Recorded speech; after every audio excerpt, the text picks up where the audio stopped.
اوكي we are recording. ازيك؟ ايه الاخبار؟ برسبكتيف جديد، يعني مفروض دي التاسكس بتاعت اليوم، ومن اهم التاسكس فيها هو ان نرتب الاستوديو. الدنيا ملخبطه خالص، فخلينا نرتب سوا ونشارك مع بعض الافكار. دي جو برو نيو كاميرا.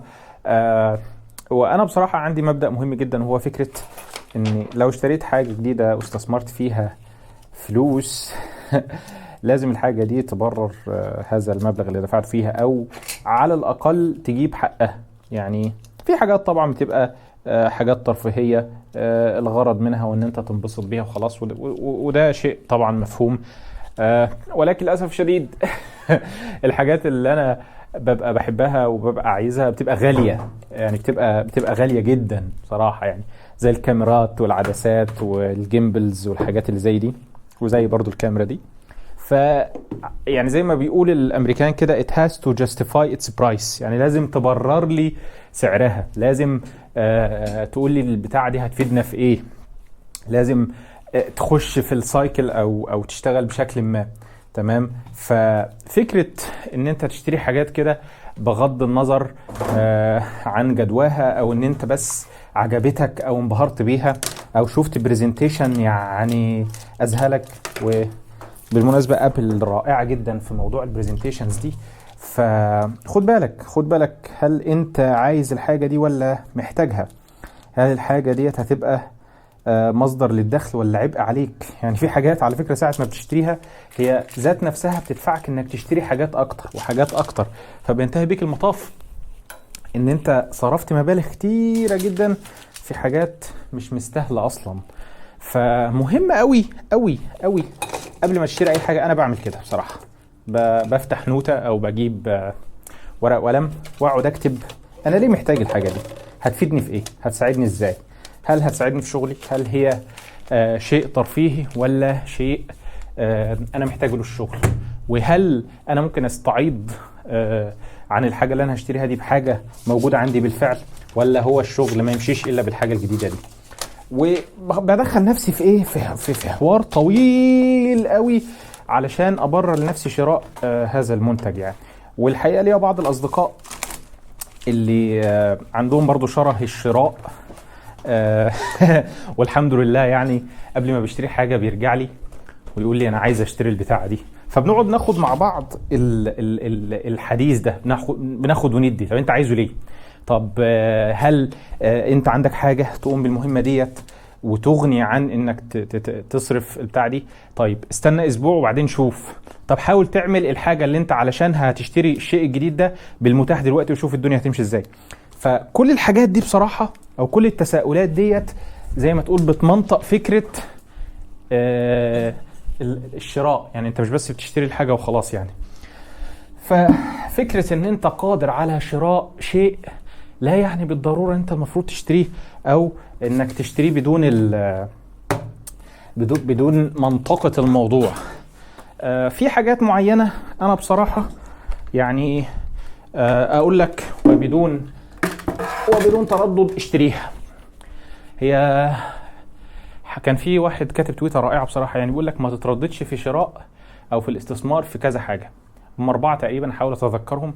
اول حاجة صحتك، يعني لو في تطبيق معين هيساعدك انك تلتزم بالروتين كويس في الاكل وفي الرياضة وفي الحركة وباشتراك شهري او سنوي، ما تستخسرش في صحتك. لو في اكل صحي ما تستخسرش، وعندك مقدرة يعني انك تشتريه وتحافظ عليه، ما تستخسرش فيه. لو في يعني حاول قدر الامكان ما تستخسرش اي حاجة في صحتك. تاني حاجة ما تستخسرش في تعليمك، يعني كامبلي لاف كامبلي واو بمناسبة التعليم يعني في كود في الديسكريبشن بدي لك خصم حلو قوي في كامبلي. لا مش هرمي كامبلي ما تترمش اوكي. ما تستخسرش في تعليمك، لو انت في كتاب هتشتريه ما تستخسرش انك تشتريه، لو في كورس هتشتريه وهتلتزم فعلا بيه ما تستخسرش انك تشتريه. انا بصراحة بيقابلني معضلة كبيرة في احيانا يعني في شراء بعض الكتب، لان الكتب مثلا على الكندل بتبقى في كتاب مثلا عايز اشتريه ب$15 كويس. الانسان لما لما بيحول السعر للجنيه بيزعل جامد يعني، او بالعمله المحليه. ولكن بذكر نفسي ان اي كتاب انا اشتريته فعلا فرق معايا في حياتي. اي كتاب انا اشتريته والتزمت بيه او قرأته يعني وتعلمت، عمري ما ندمت ان انا اشتريت اي كتاب بصراحة. واي استثمار في نفسك بيجيب لك اضعاف هذا العائد. فديت ساعة ما الاقي نفسي ان انا لا ده غالي ده مش عارف ايه، وذكر نفسي ان ده ممكن يكون حق سندوتشين بيج تيستي من ماكدونالدز هتاكلهم وفاست فود ومش صحي، وفي نهاية المطاف بتشد عليهم السيفون. تمام. ففكرة انك تستخسر انك تستثمر في صحتك شيء مش صح على الاطلاق. بالمناسبه اسامه الزيرو هو اللي جاب لي، استنى عشان الاضاءه تبقى مظبوطه. اسامه الزيرو اللي جاب لي النوت بوك الجميله جدا دي، رائعه. استنى بس افتحي بقى. شغل بصراحه ايه، فيها شغل جامد جدا، ومن جوه فيها هذا السيستم الجميل بحيث ان احنا لو خلصنا الورق ده نقدر نستبدله. فانت معاك الفريم الجلد، الريوزابيليتي. بصراحه بحب الكونسبت او المبدا ده في الحاجات عامه يعني. فشكرا يا زيرو يا عسل. اسامه من الطف الناس اللي قابلتهم في حياتي.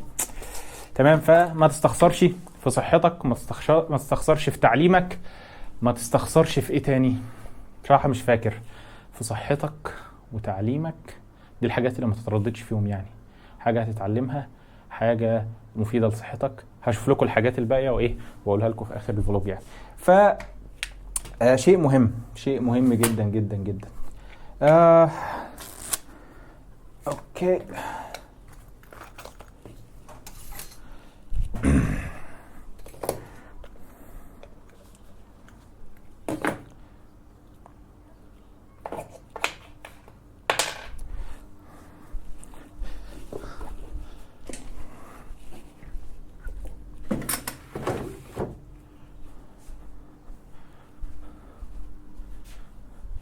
وعلى سبيل المثال انا مثلا اشتركت في كذا تطبيق. لا، اشتركت في تطبيق واحد اللي هو ماي فيتنس بال. وده مش اعلان يعني، بس بصراحة شجعني ان انا اسجل كل اللي انا باكله فيه، وبالتالي بيخليك واعي اكتر انت بتاكل ايه، وده هيحسن جدا جدا جدا من اختياراتك. في نفس الوقت بتتابع الماكروز اللي هو البروتين والدهون والكربوهيدرات، فبيكون عندك وعي انت رايح فين وجاي منين، بيكون عندك وعي انت بتدخل ايه جوه جسمك. فبصراحة فارق جدا جدا جدا معايا، بيشجعني ان انا اوصل للديلي انتيك او الاحتياج اليومي من البروتين. والبروتين بصراحة كأهم حاجة يعني، وكأهم عامل، لانه بيساعد في بناء العضلات بشكل كبير. ويو نيد سترونج ماسلز، انت محتاج عضلات قويه يعني، كلنا محتاجين عضلات قويه. والدهون والكربوهيدرات برضو. فالحاجات دي كلها بتفرق جدا جدا جدا معايا.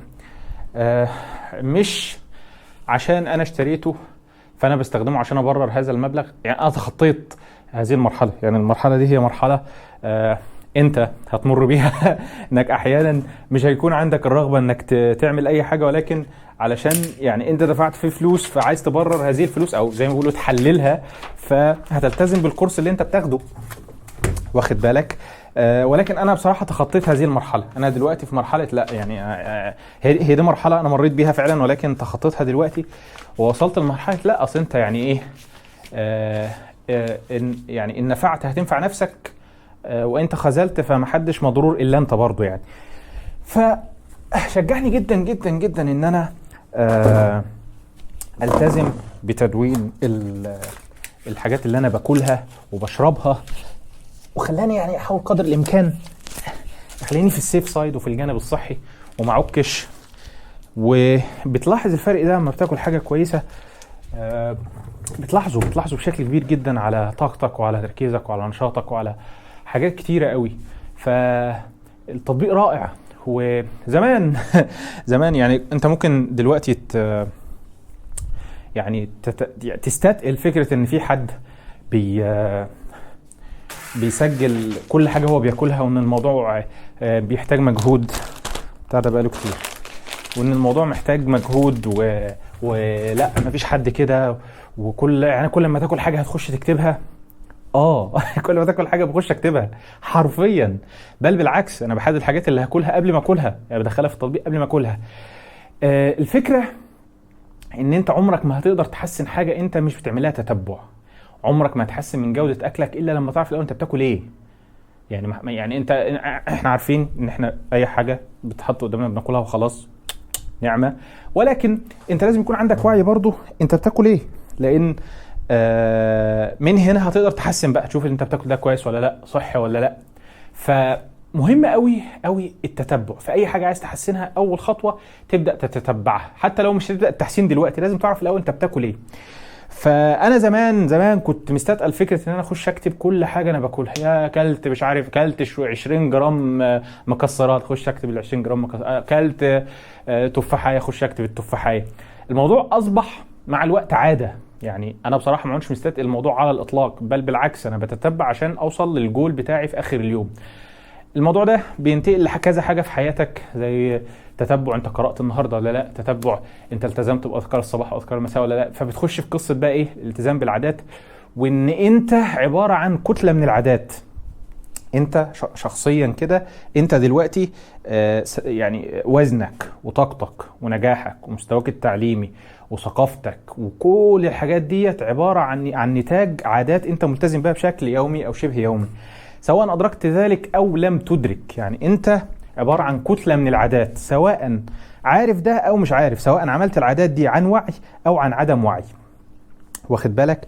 فمهم قوي قوي قوي قوي إنك تتتبع عاداتك وتشوف أنت بتعمل إيه، تشوف أنت بتاكل إيه، تشوف يعني بتشرب ميه كفايه ولا لا. يعني دي بصراحه من الحاجات اللي لسه لحد دلوقتي ما ظبطتهاش قوي او مش عارف اتتبعها، بس هلاقي لها طريقه. هجيب ازازه كبيره من اللي هي ايه بيبقى في 2 لتر دي او مترقمه، وهي دي اللي هتبقى الازازه اللي انا بشربها كل يوم وخلاص. بسم الله.